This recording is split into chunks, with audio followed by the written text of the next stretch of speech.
Good evening, everyone. Welcome to our show tonight. So very excited. Come on in. Come on in. It's going to be a great show. Like and share this post. It's going to be amazing. Come on in. We're inviting you in.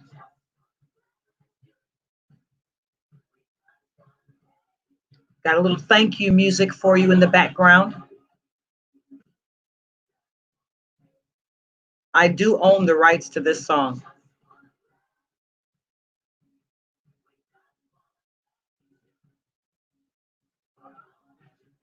Come on in, everyone. Come on in.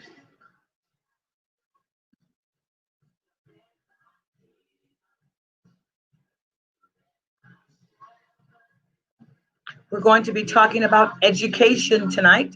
So come on in and be a part of our conversation about education. Yes, we're thankful tonight. We're thankful.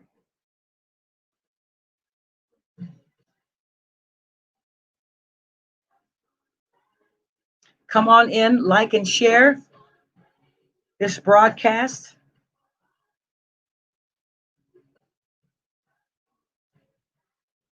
Come on in and tell us where you're from, whether you're from Atlanta, whether you're from North Carolina, whether you're from Turkey. Come on in and share where you're from tonight.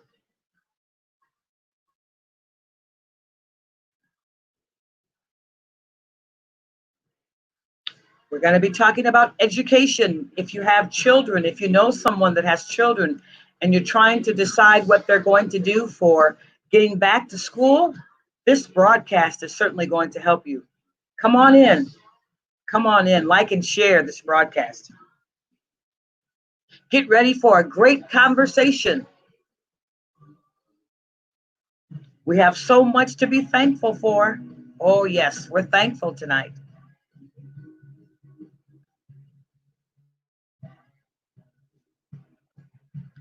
Let us know where you're watching from.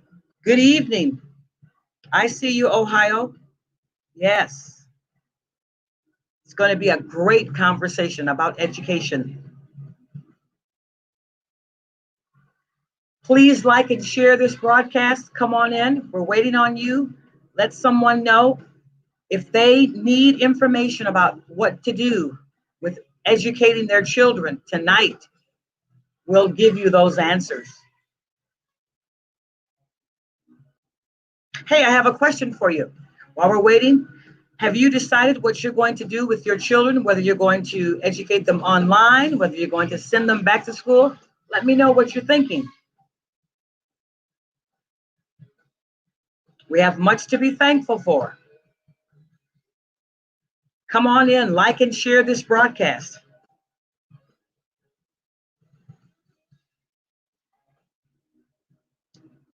Good evening, everyone. Come on in, like and share this broadcast. It's going to be an exciting conversation. We're talking about education tonight. We're going to be talking about education.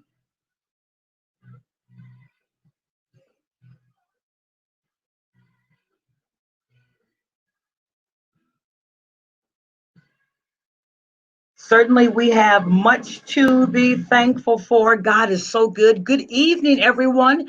Good morning, good afternoon, wherever you are. We are certainly grateful to have you be a part of our broadcast tonight. We have a wonderful topic that is certainly going to answer many of the questions that you have about education.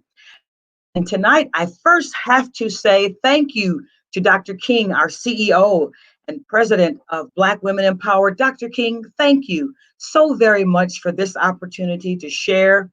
And I want everyone to know that Black Women Empowered is a wonderful ministry, and our motto is evangelizing the world through the ministry of Jesus Christ. That's what we're all about, evangelizing the world through the ministry of Jesus Christ. And so we welcome you tonight to our conversation about education. And I'd like for you to like and share this broadcast. Also, please consider being a blessing to Black Women Empowered. The information is going to be on the screen so that you can give, and everything that you give is certainly a blessing for someone else, a family, a person that's in need. That's what we do. We bless those who are in need. So if you would share a gift tonight, it would certainly help us do what the Lord has called us to do. Tonight, we're so excited. There's been so much going on and so much talk, but tonight we're going to give you some answers about education. And I have a wonderful guest, a dear friend of mine, a person that I've known for several years who has been an educator extraordinaire. Won't you join me in welcoming my guest, Dr. Cathy Owens Oliver? Dr. Oliver, welcome. Thank you. Good evening, and good evening, everybody out there. Thank you for joining us. It is so good to have you on this call, and I get so many people asking, and just every time you have a conversation, they're talking about school, they're talking about education, and so we thought this would be a great topic to talk about tonight. And before we get into our questions, Dr. Oliver, you have been an educator for a number of years. Please share with us your background in education, how long you've been educating children and adults, how long have you been on the Lord's side educating people? Sure, sure. So I have about 25 years in not just educating students, but teacher education as well. I have worked at almost every level of the educational system. I've been a high school English teacher in the classroom. I've trained other new and young teachers. I've worked for the State Department of Education here in North Carolina back in the day. And then upon leaving that work, I've worked for 3 national organizations all around teacher performance, professional development, teacher licensure, school leadership, student and adult assessments. And I've also served as adjunct faculty for a few colleges over the years. So I just have a depth of experience in the educational system. Absolutely. Well, you certainly bring a wealth of knowledge, and tonight's will certainly be no stranger to you. As I was saying before, we are hearing all kinds of messages from people. People are wondering whether or not they should send their kids back to school, whether they should educate them online, whether they should go half days. And there's just so much out there. There are so many models out there.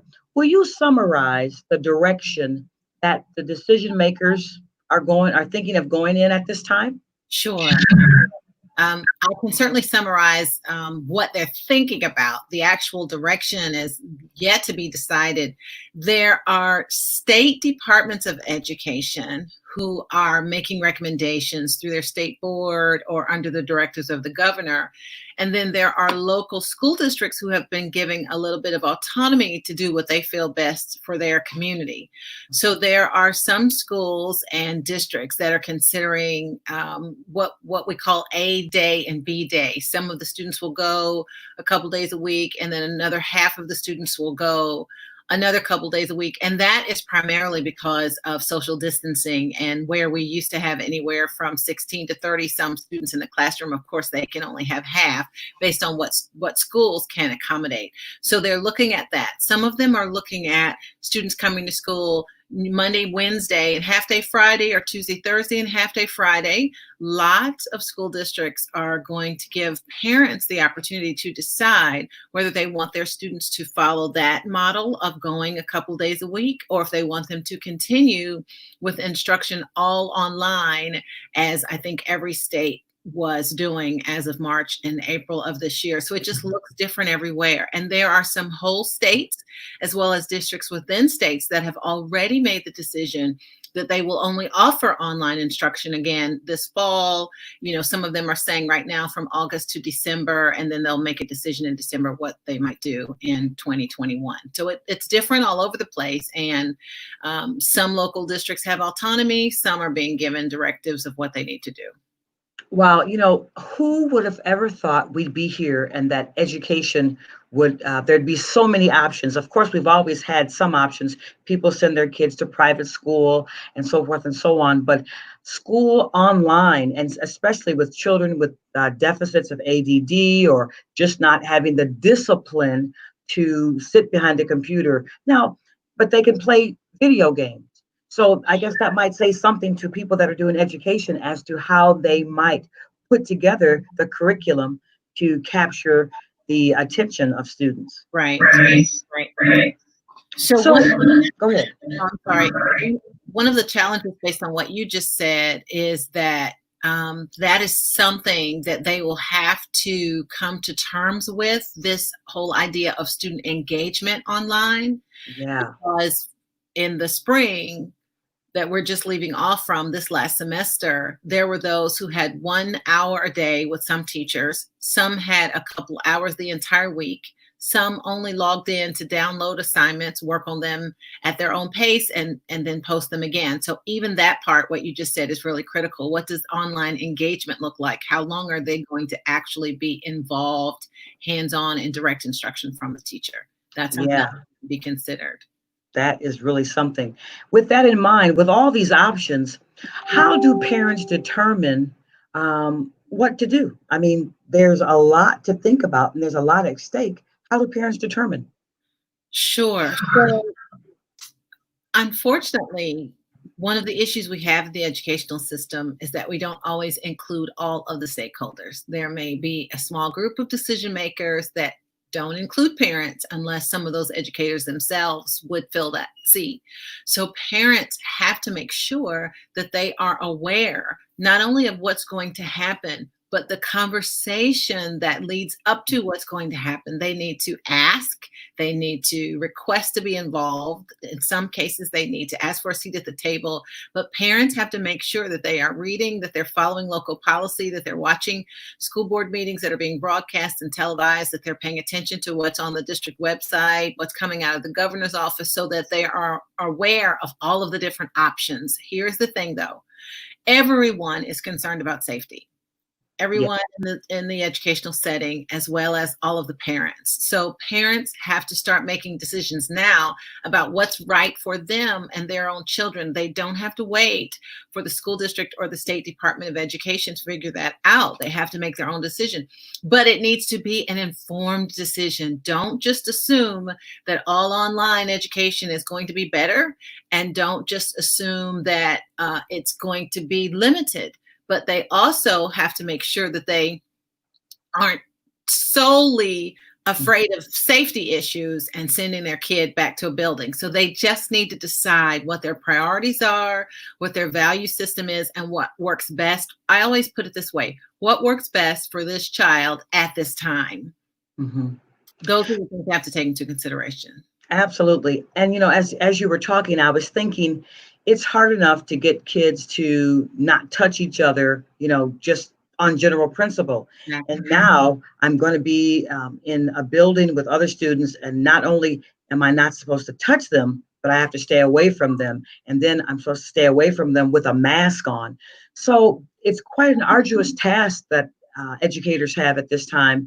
And parents, certainly, as you have said, need to be involved, because if they're not involved, then the education that children are getting now that is minimal, it will be even more minimal or less, because there's all this time they have to spend getting discipline, or hey, don't touch anybody, move over here. And so then the day is filled with discipline and not education. Yes, absolutely.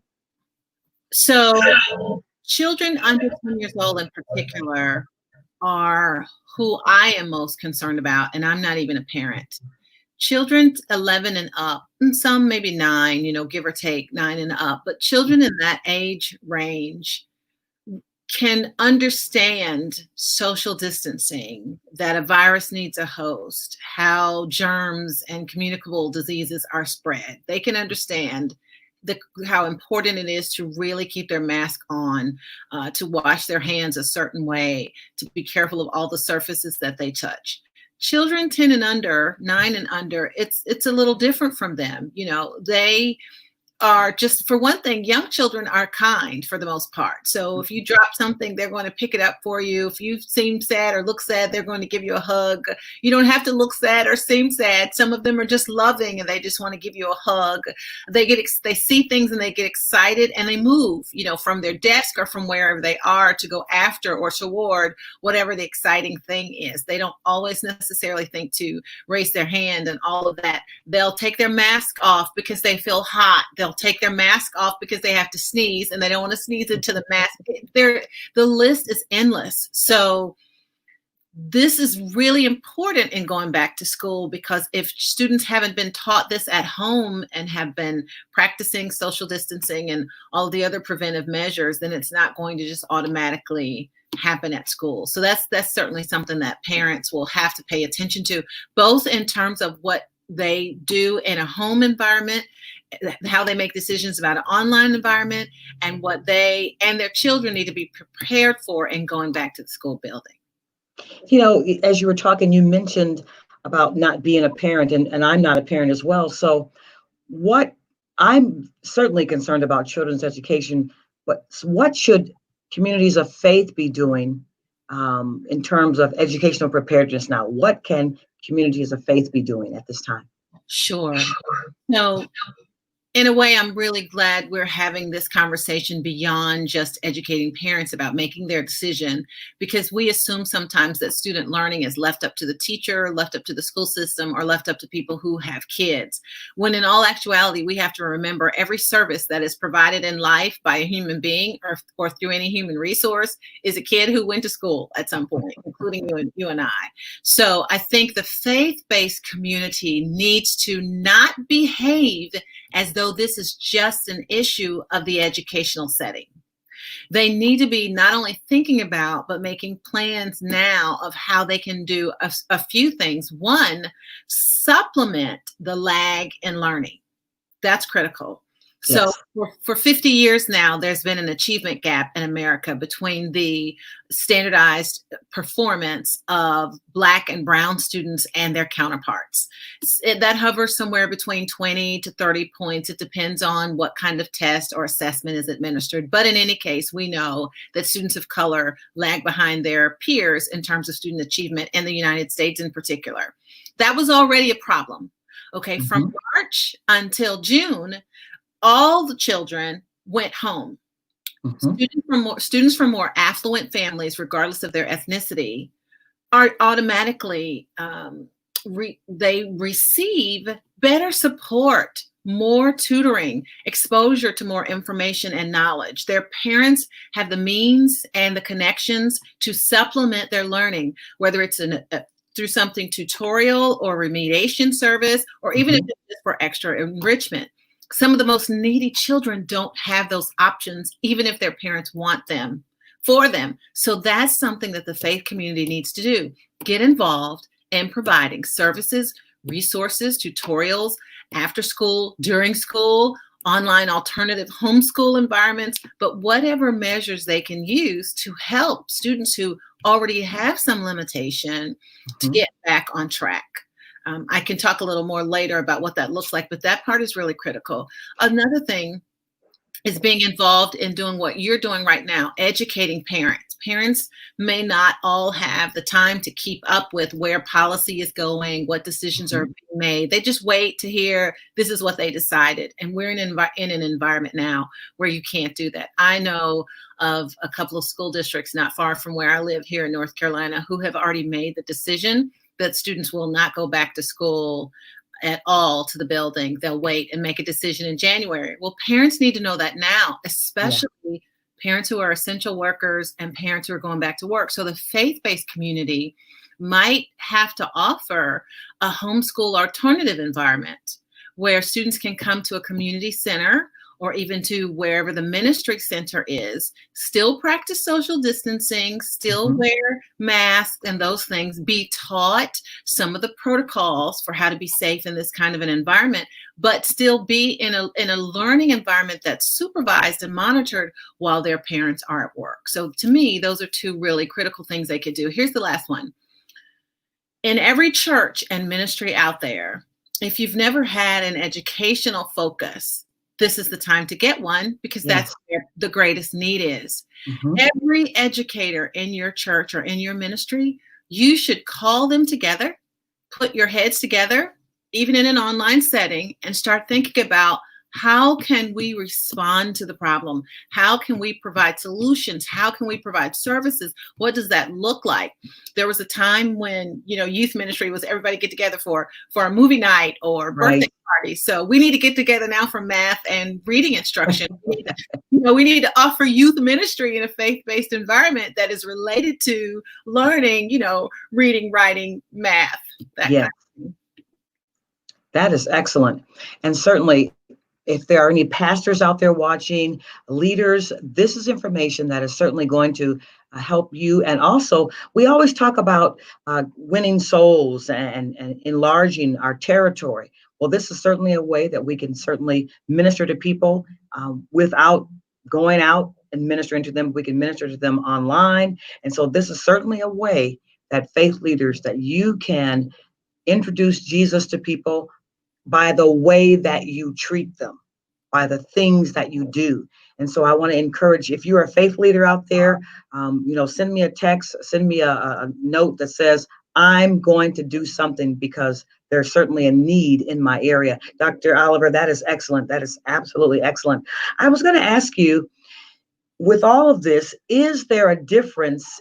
And I know there is, but you can tell us a little more about how we will educate Black and Brown children as opposed to those who are not. Sure. So I hate to say there's a difference in how we educate them, but I will say there's a difference in being culturally reactive and culturally responsive. That's good.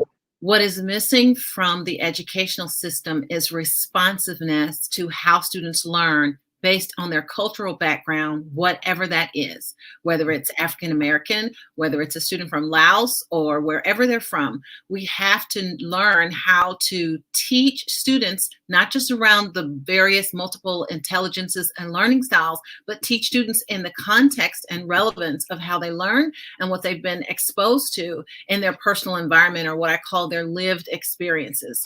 Here's what we in this group tonight need to understand. The teaching profession is primarily white female. It always has been. So 70 to 80% of the entire teaching population, both before, during, and after COVID, is middle-aged white female. And many of them may, not all of them, many of them may not have a lot of exposure, professional development, and training, and not just how to teach their content, but how to teach it to students in ways that they learn or in the context of things that they can relate to. So that's a critical component that has to be taken into consideration, because Black and Brown students in particular, they need to read passages and they need to be given examples during teaching that are connected to what they're used to and where they come from. Here's a good personal example from my own teaching. I distinctly remember in my second year of teaching, I had a classroom of about 21 students, 18 of whom were young Black males, 14-year-olds, some of whom were 15 and 16 and had been retained for whatever reason and were still in my ninth grade class. And so I wanted to introduce the novel A Separate Piece by John Knowles, a story that I love. I may be aging myself, but for those of you who are out there who ever watched the movie Dead Poets Society, it's very similar to what that book is about. But in any case, the book is about a group of white males who are attending a boarding school together. That book was not culturally relevant to a classroom of 18 Black boys. It just was not. So I chose a different book called The Moves Make the Man, probably one 90% of the people listening tonight have never heard of. But it's not about whether or not it was a classic. It's about whether or not it was culturally relevant. Yes. That book was about a young white boy who played baseball and a young Black boy who played basketball. And they became friends in the neighborhood and wanted to teach each other the sport.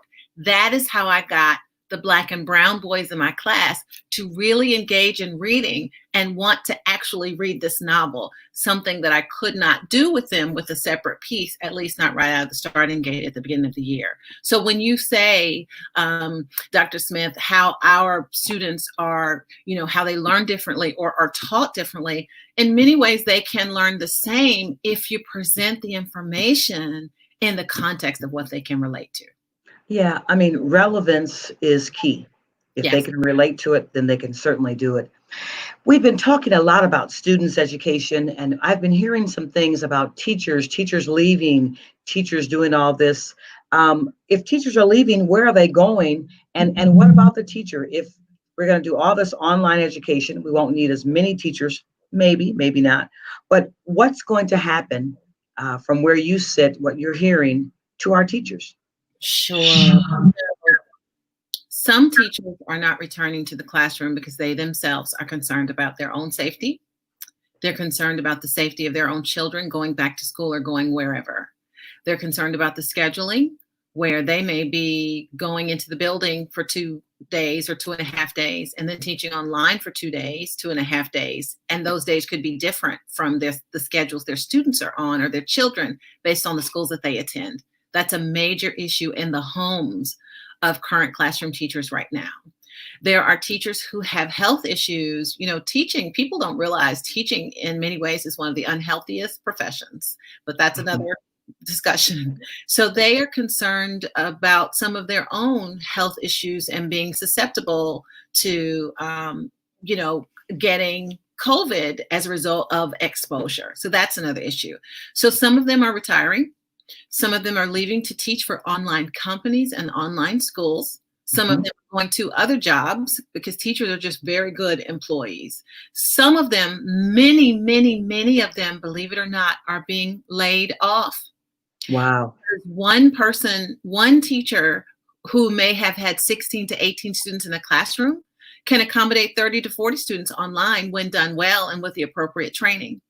And it's not just because of success and effectiveness with the online piece, it's because of budgets. I don't think a lot of parents and public citizens understand how the school systems are supported by public dollars. And when those dollars are redirected to essential work and medical issues and building hospitals or setting up hospitals in community centers and larger buildings, convention centers, that kind of thing.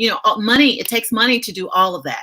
So some of that money, as it's being moved and shifted around and all of the students have to get laptops, that has an impact on salaries and pay and staffing. So that has affected a lot of teachers as well. So when you say that's where they're going, they're making decisions beyond or outside of the classroom in some cases because of what's best for them and their family, or because this environment has changed the demand. So supply and demand for teachers looks a little different now. And here's the last piece. Student teachers, now new teachers, fresh out of college, I hate to say this, but it is true, they're cheaper. They get paid less. Absolutely. Than that teacher who's been teaching 10 years, 15 years, 18 years. And there is an assumption sometimes that these younger candidates fresh out of college, and some of them not necessarily young, but they're just new to teaching, there's an assumption that they are, fresh and they have cutting ideas and they're willing to take leadership and learning risks and they are more relevant to students and, less old school, can build rapport. In some cases that's true, in some cases it's not true, but that is also, part of the thinking. So all of these issues have an impact on where teachers are going voluntarily and involuntarily. Wow. You've talked a lot about all of this. You are the CEO and president of Educational Effectiveness Group. And so what is Educational Effectiveness Group going to do to help bridge the gap? Sure. Thank you for that. So we have several things going on in my firm right now. We are working with faith-based organizations who want to provide an alternative online homeschool environment, especially for parents who are going to work in the daytime and they don't have, a nanny or a babysitter or someone to be with their kids. So I'm helping various faith-based and community organizations create, set up, and design a safe place following protocols to which parents can bring their children as an alternative homeschool environment. That's one thing that we're doing. We're also providing training for all of these student teachers and just new teachers fresh out of college who did not get to finish their student teaching experience. So many of them in March, after 4 years in college, they were finishing up their last semester and they were going into student teaching. A majority of them who are getting jobs this month never finished the student teaching experience, so they didn't get any real practice. Some Wow. may have been in the classroom a week or not. So we're working with that group to provide effectiveness training so that their actual teaching quality will be strong in the classroom. And then the third piece is advising states and school districts on the decision-making process, the policy piece, the implications of their decisions, and what that means for teaching and learning. It's really, Wow. it's That's fun, amazing. beautiful work. Yeah. You know, those of you that are watching this broadcast, I want you to certainly reach out to Dr. Oliver and her company, Effectiveness Group. They can certainly help you. You students, teachers that didn't get to have your time to shine in the classroom, she has some wonderful tools that will help you be effective in the classroom. So, Dr. Oliver, this is wonderful. This is amazing. You guys stretch from state to state, overseas as well. You know, that's the great thing about online training and online teaching. There are no boundaries with regard to geographic boundaries. Yeah. So, if you know of a student teacher, someone who just graduated and they need some training, Dr. Cathy Oliver and the Educational Effectiveness Group can certainly help you. Her information is there on the screen. You can reach out to her. You can get whatever you need because I tell you, our children are suffering. But if you know how to teach effectively, then they won't suffer as bad with this new environment. Dr. Oliver, we're going to close very shortly, but is there anything else that you would like for the audience to know? Our topic is, should I send my child back to school? Should I, embrace what we're doing? But is there anything else that you would like for this audience to know before we close tonight? Sure.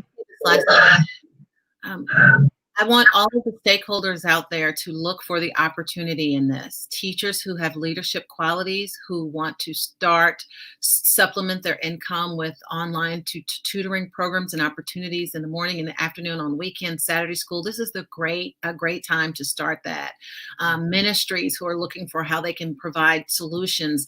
This is a great time for that as well. You can offer Saturday school and after school tutorial programs. EEG, Educational Effectiveness Group, will help you set that up. Parents, keep in mind that during this pandemic season, we have had less bullying than ever before. Less students have been written up and kicked out of class. Less students have been sent to in-school suspension or detention or suspended from school altogether. Behavior, believe it or not, has changed drastically now that the environment has changed. So I guess I'll say to everybody, while we all do what is safe and try to take care of ourselves and each other, look for the good in this and look for an opportunity to be part of the solution.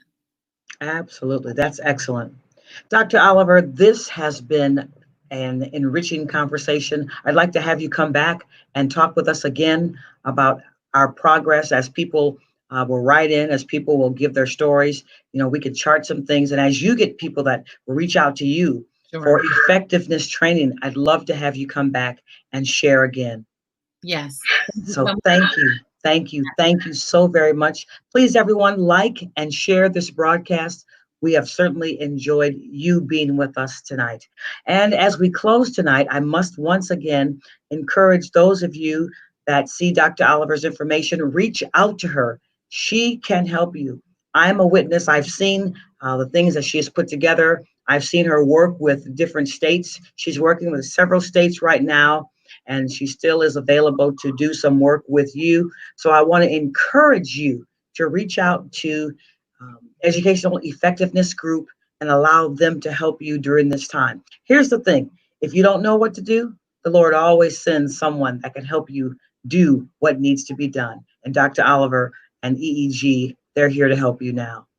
Let me also say, as we close, thank you, Dr. Jacqueline King, for this opportunity to share and to have this medium to let the world know that God is really an amazing God.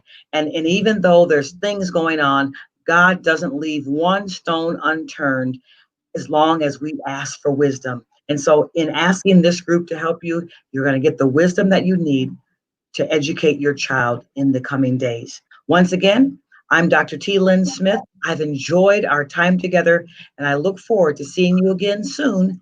God bless each of you. Have a wonderful day. Bye-bye.